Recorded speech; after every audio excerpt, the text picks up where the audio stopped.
नमस्कार साथियों, स्वागत है आपका YouTube channel PS education hub में। और आज हम जो है मॉड्यूल करेंगे निष्ठा प्रशिक्षण का जो मॉड्यूल 4 है, शिक्षण सीखने की प्रक्रिया में जेंडर को एकीकृत करना। इसकी जो डायरी है, शॉर्ट नोट्स हैं, किस प्रकार हम बनाएं और इस मॉड्यूल में क्या है यह हम जानेंगे। इसके पहले हम ये जानकारी करेंगे कि जो निष्ठा प्रशिक्षण है उसमें जो समस्याएं आ रही हैं, जैसे कि वीडियो का प्ले ना होना या कोई डॉक्यूमेंट्स का ना खुलना, सर्टिफिकेट डाउनलोड ना होना, इस संबंधी में भी हम चर्चा करेंगे। अभी तक आपने इस चैनल को सब्सक्राइब नहीं किया है तो चैनल को सब्सक्राइब जरूर करें, वीडियो को लाइक शेयर करें। तो आइए देखते हैं आगे कि ये जो समस्याएं आ रही हैं कि जो वीडियो डाउनलोड नहीं हो रहा है या कोई डॉक्यूमेंट्स नहीं डाउनलोड हो पा रहा है, प्ले नहीं हो पा रहा है, तो उसका मेन रीज़न ये है कि आपके मोबाइल का जो वर्जन है वो या तो 5.0 से कम है या कुछ आपका मोबाइल इस प्रकार का है जो इस प्रकार के कंटेंट को डाउनलोड नहीं कर पा रहा है। तो उसका सर्वश्रेष्ठ उपाय यह है कि जो वर्तमान का जो अपडेटेड मोबाइल है, अपडेटेड वर्जन वाला जो मोबाइल है, उस पर आप अपना वीडियो जो है उसको प्ले करें, आपके डॉक्यूमेंट्स को देखें। और यदि आपका अपडेटेड मोबाइल है तो आप उसको एक बार रिबूट कर लें, उसको बंद करके चालू कर लें।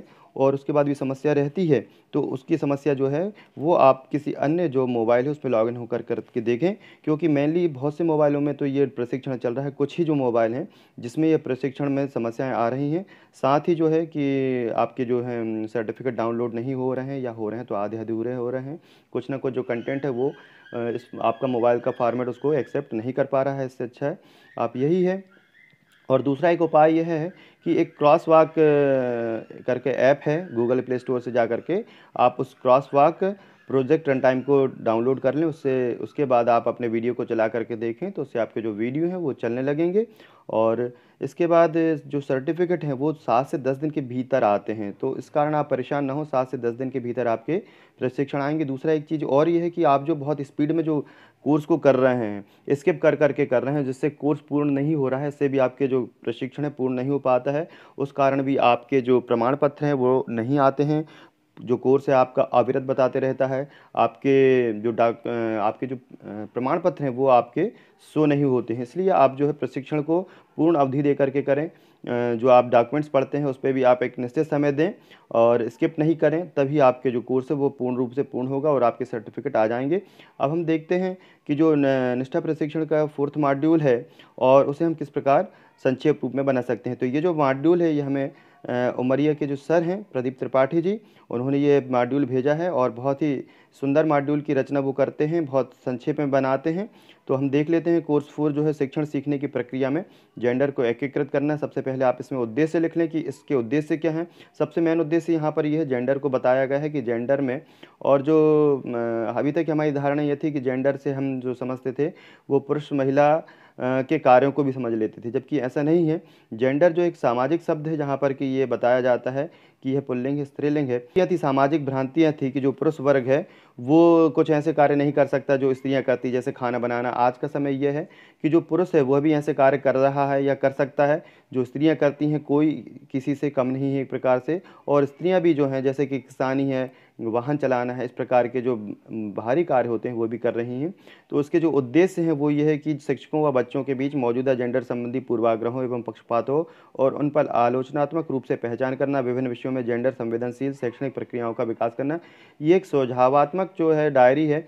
आप इस प्रकार अपने स्वविवेक से डायरी का निर्माण कर सकते हैं। जैसे कि आप सबसे पहले जब उद्देश्य होते हैं वो आपके मॉड्यूल में होते हैं, आप यहाँ पर उन उद्देश्यों को लिख लें और जितने भी उद्देश्य हैं वो लिखने के बाद फिर जो सामग्री की रूपरेखा होती है कि सामग्री की रूपरेखा में आपको यहाँ पर क्या पढ़ना है। जेंडर के जो आयाम है विद्यालय शिक्षण में, जेंडर एवं जेंडर आयामों की जो समझ होती है उसको आप यहाँ लिख लें। जो रूपरेखा है उसको यहाँ लिखें। सारांश भी हम इसमें पढ़ेंगे। शिक्षण अधिगम प्रक्रिया में जेंडर आयाम का परिचय संक्षेप में। फिर आप ये जो आपकी रूपरेखा है उसको संक्षेप में लिखते भी जाएं कि जेंडर आयाम का जो परिचय है वो क्या है, किस प्रकार जो है, जैसे कि रूढ़िवादिता जो है, जो हम स्टीरियोटाइप, एक वर्ड आता है स्टीरियोटाइप, जो है वो रूढ़िवादिता होती है, पूर्वाग्रह होता है कि जो पहले से ऐसी कुरीतियाँ चली आई हैं कि यह अमुक व्यक्ति ऐसा काम करेगा, ऐसा नहीं कर पाएगा। यदि महिला है तो वो केवल सरल सहज काम कर सकती हैं, कमज़ोर होती हैं। इस प्रकार के जो पूर्वाग्रह हैं उनको यहाँ पर बताया गया है कि उनको कैसे समाज से हमें अलग करना है। और जो हमने एक धारणा बना के रखी होती है लड़के या लड़कियों के प्रति, तो उन धारणाओं को हमें अलग करके और दोनों को बराबर रूप से देख करके और बराबर तरीके से उनको कार्य सौंप करके कार्य कराना है, जिससे कि उनके जो भविष्य में जो उनका निर्माण होता है बच्चे या बच्चियों का, तो वो अपने आप को ऐसे वातावरण में न ढालें कि हमसे यह कार्य नहीं हो पाएगा क्योंकि हम तो कमज़ोर हैं, या कोई पुरुष है तो वह यह ना सोचे कि हम पुरुष हैं तो हम खाना नहीं बनाएं या हम ऐसे कार्य नहीं करें जो स्त्रियां करती हैं। तो इस प्रकार जो है एक मनोविकार जो पूर्व से बन जाता है, पूर्वाग्रह रहता है, और जब ये प्रकार के जो पूर्वानुग्रह हैं, मनोभाव बन जाते हैं, तो वो आगे चल करके जो है वो स्त्री और पुरुष के बीच में भी जो है समस्याएं पैदा करते हैं। इन समस्याओं का हल एक ही है कि यदि जो जेंडर से संबंधित जो समस्या हैं, यदि शिक्षण के माध्यम से इन्हें दूर कर दिया जाए तो आगे आने वाला जो समय होगा इसमें कई प्रकार की जो समस्याएं रहती हैं, अधिकारों से संबंधित समस्याएं हैं, विचारों से संबंधित समस्याएं हैं, उनका निदान होगा। फिर विद्यालय शिक्षण प्रक्रिया में जेंडर व जेंडर आयामों की समझ, ये हम इसके बारे में भी संक्षेप में मॉड्यूल में देख करके लिख सकते हैं। फिर अगला हम देखेंगे जो हेडिंग है इसकी, और इसमें भी काफ़ी अच्छी अच्छी जानकारी हैं, जैसे कि हिडन का मतलब होता है प्रच्छन्न या छुपा हुआ पाठ्यक्रम है। तो ऐसे कुछ हमें गतिविधियां करवाना है कि जिससे कि ये जो अभी मानसिकता बनी हुई होती है, जो हम गोपनीय रूप से कुछ ऐसे कार्य सौंप देते हैं बच्चों को, जो हमें तो पता है कि यह कार्य जो है वो लड़का ही करेगा या लड़की ही करेगी, तो एक प्रकार से हम विचार तो करते हैं, लेकिन ये एक प्रकार का पाठ्यक्रम होता है जो सबके मन में छुपा हुआ होता है। जैसे लड़का लड़कियों को अलग अलग कार्य देना, लिंग के आधार पर इनाम व सजा देना, शिक्षकों द्वारा लेबल पैटर्न, ये चीज़ें जो है इनको अलग होना चाहिए। कक्षा या कक्षा के बाहर भौतिक स्थानों का विभाजन। फिर रूढ़िवादी धारणा पर प्रश्नोत्तरी, जो स्टीरियोटाइप है, जैसे हमेशा ये समझा जाता है कि नडर बहादुर जो होते हैं पुरुष होते हैं, सक्षम पुरुष होते हैं, भावुक महिलाएं होती हैं, निर्णय लेना पुरुष के लिए ज़्यादा अच्छा है, शक्तिशाली पुरुष होते हैं, आश्रित महिलाएं होती हैं, कमजोर स्त्री, ये सारी जो भ्रांतियां इन्हें हमें दूर करना है। जेंडर पर मीडिया के चित्रण का विश्लेषण, मीडिया किस प्रकार जेंडर के बारे में सोचता है उस पर भी जा करके हमें जानकारी करना है। स्वयं विचार करें, कुछ गतिविधियाँ ऐसी हैं जहाँ पर हम स्वयं विचार कर सकते हैं। फिर भाषा शिक्षण के द्वारा जेंडर मुद्दों का समेकन, भाषा शिक्षण जो है, जो हम एजुकेशन के संबंध में बात करते हैं तब वहाँ पर जेंडर मुद्दे का जो है किस प्रकार हम समेकन कर सकते हैं। जैसे विभिन्न विषयों में लड़कियों एवं महिलाओं की अदृश्यता एवं कम प्रतिनिधित्व को संबोधित करने की ज़रूरत है। सभी विषयों में दिया गया ज्ञान तथा जिस भाषा के द्वारा दिया जाता है वह इस जेंडर की असमानता को दर्शाता है। हमें ऐसे ज्ञान को आलोचनात्मक रूप से चुनौती देना चाहिए, विचार करना चाहिए कि जो ज्ञान हम दे रहे हैं वो सही है कि नहीं। जब हम किसी एक पक्ष को कम आंकते हैं, दूसरे को बढ़ा चढ़ा करके बताते हैं, ये भी जो है वो गलत है। इसको आलोचनात्मक रूप से हमें देखना चाहिए और उनका खंडन भी करना चाहिए। फिर उसके बाद हम देखते हैं कि भाषा में जेंडर का क्या क्या है, जैसे कि आजकल जो है महिला चिकित्सक हो रही हैं, महिला पत्रकार हो रही हैं, कैमरा वुमन का प्रयोग भी होना चाहिए।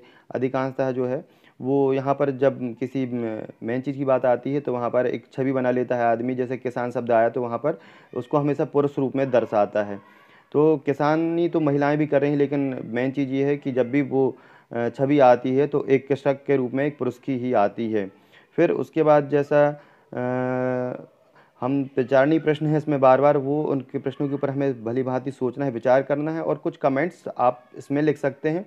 और दूसरी बात यह है कि ये जो जितने भी मॉड्यूल हैं इनका जो पीडीएफ है वो टेलीग्राम ऐप के माध्यम से एक ग्रुप बनाया हूँ मैंने, और वो आपको पहुँच सकते हैं। यदि आपको ये पीडीएफ चाहिए तो आप टेलीग्राम ऐप में जो है डिस्क्रिप्शन बॉक्स में टेलीग्राम ऐप की जो लिंक है उसमें आप क्लिक करके टेलीग्राम ऐप को इंस्टॉल करके और ये पीडीएफ जितने भी हैं शिक्षा से संबंधित जानकारियां हैं वो आप वहां से प्राप्त कर सकते हैं। साथ ही इंस्टाग्राम पर मुझे फॉलो करके आप मुझसे कांटेक्ट भी कर सकते हैं। फिर हम अगला देखेंगे जो कंटेंट है वो सामाजिक मानदंड और व्यवहार का वितरण, और इसमें जैसे कि पुत्र पारिवारिक संपत्ति के कानूनी हकदार हैं, लड़कियों का शीघ्र विवाह, दहेज प्रथा, मासिक धर्म की वर्जना, ये सारी चीज़ें हैं, ये हमें जिनको दूर करना है। पुरुष देखभाल पोषण करना, ये जो हमारी भ्रांतियाँ बनी हुई हैं, पूर्वाग्रह हैं, स्टीरियोटाइप जो रूढ़िवादिता हैं, इन्हें हम अलग कर सकते हैं। फिर गणित के माध्यम से जेंडर का समीकरण, कुछ प्रश्न हमें ऐसे पूछ लेते हैं जो जिसमें कि यानी व्यापारी है या कुछ भी ऐसे प्रश्न होते हैं जिसमें पुरुषों को प्रधानता दी जाती है, और कुछ हमें ऐसे गतिविधियों में प्रश्न शामिल करना चाहिए कि कुछ कार्य, जैसे कि यहाँ पर अधिकांश, जैसे एक उदाहरण है कि कुसुम ने 9500 ईंट खरीदी और सड़क निर्माण में 6300 ईंटों का इस्तेमाल किया।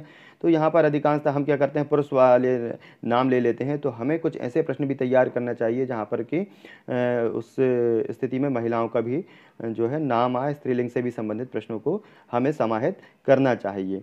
और जैसे फिर विज्ञान शिक्षण से जेंडर समेकन, इसके बारे में भी मॉड्यूल में आप पढ़ सकते हो। साथ ही आप यहाँ पर भी इसमें संक्षेप रूप में लिख सकते हैं, देख सकते हैं कि आपने इस मॉड्यूल से और इस अनुभाग से किस चीज़ को समझा। जैसे ये महिला वैज्ञानिकों के बारे में बहुत अच्छी जानकारी है, इसको आप याद रखें, कहीं नोट्स करके लिखें, क्योंकि जब आप पोस्ट टेस्ट देंगे जनवरी में, उस समय इससे संबंधित प्रश्नों को ज़रूर पूछा जाएगा। और प्रश्नों को पूछने के बाद जो है आपको इन्हें याद या शॉर्ट नोट लिख करके रखना है, जिससे कि आप परीक्षा में अच्छे नंबर लेकर आ सकें। तो इस प्रकार के जो शॉर्ट नोट्स हैं इसको ज़रूर आप बनाएं और अपनी कॉपी में, डायरी में लिखें और अच्छे से इनको पढ़ें। गतिविधियों में जेंडर की समझ, और ये भी एक बहुत अच्छी गतिविधि है कि जेंडर, जैसे लड़के बहादुर होते हैं, लड़कों को रोना नहीं चाहिए, इस प्रकार की जो चीज़ें हैं, ये जो मनोभाव हम बना लेते हैं, पूर्वाग्रह बना लेते हैं, इनको थोड़ा सा हमें दूर करने की ज़रूरत है। किस प्रकार जेंडर की जो अवधारणा है मन में, इन चीज़ों को दूर करना है। जेंडर क्या है, और जो बायोलॉजिकल डिफरेंस होता है, बायोलॉजिकल डिफरेंस होता है उसको यौन या सेक्स से देखा जाता है। दूसरी चीज़ ये है जो जेंडर है वो एक सामाजिक मान्यता है कि सामाजिक मान्यता के आधार पर इसको पुरुष या स्त्रीलिंग कहा गया है, और तीसरा जो है ट्रांसजेंडर कहा गया है। इस प्रकार जो है यहाँ पर हमें विभिन्न प्रकार के जेंडर और सामाजिक उनकी जो मनोभाव हैं वो समझने की जानकारी मिलती है। वीडियो को आपने देखा, आपने इस मॉड्यूल को भी पढ़ा, इस मॉड्यूल से आपको क्या जानकारी मिलती है, क्या आप सीखते हैं, आप कमेंट बॉक्स में ज़रूर लिखें कि ये मॉड्यूल पढ़ने से आपको कैसा लगा, अच्छा लगा, या कुछ आपके जो विचार होंगे मॉड्यूल से संबंधित उसे भी कमेंट बॉक्स में ज़रूर लिखें कि आपको इस जो मॉड्यूल था इसमें क्या अच्छा लगा, क्या अच्छा नहीं लगा, या क्या परिवर्तन होता है। क्योंकि आपके जो भी कमेंट्स होते हैं उसको और दूसरे शिक्षक भी पढ़ते हैं, शासन तक की आपकी बात पहुंचती हैं, और उससे संबंधित जो है उसमें बदलाव देखने के लिए हमें मिलते हैं। तो कमेंट्स ज़रूर करें कि आपको इस मॉड्यूल में और क्या चाहिए, क्या अच्छा लगा, और यदि कोई चीज़ अच्छी नहीं लगी है तो वो भी आप बताएं कि इस मॉड्यूल के अंतर्गत आपको जो भी सामग्री है उसमें कोई यदि ऐसा लगता है कि नहीं, इसे नहीं होना चाहिए, तो उसको भी आप कमेंट्स करके बताएं। वीडियो अच्छा लगा तो लाइक शेयर जरूर करें। चैनल को सब्सक्राइब नहीं किया है तो चैनल को सब्सक्राइब करें। साथ ही डिस्क्रिप्शन बॉक्स में जरूर जा करके देखें, वहाँ पर जो लिंक होती हैं, जो टेलीग्राम या इंस्टाग्राम की लिंक है, उस पर क्लिक करके ज़रूर देखें। और आप जो है इंस्टाग्राम और टेलीग्राम के माध्यम से आप मुझसे जुड़ सकते हैं। धन्यवाद।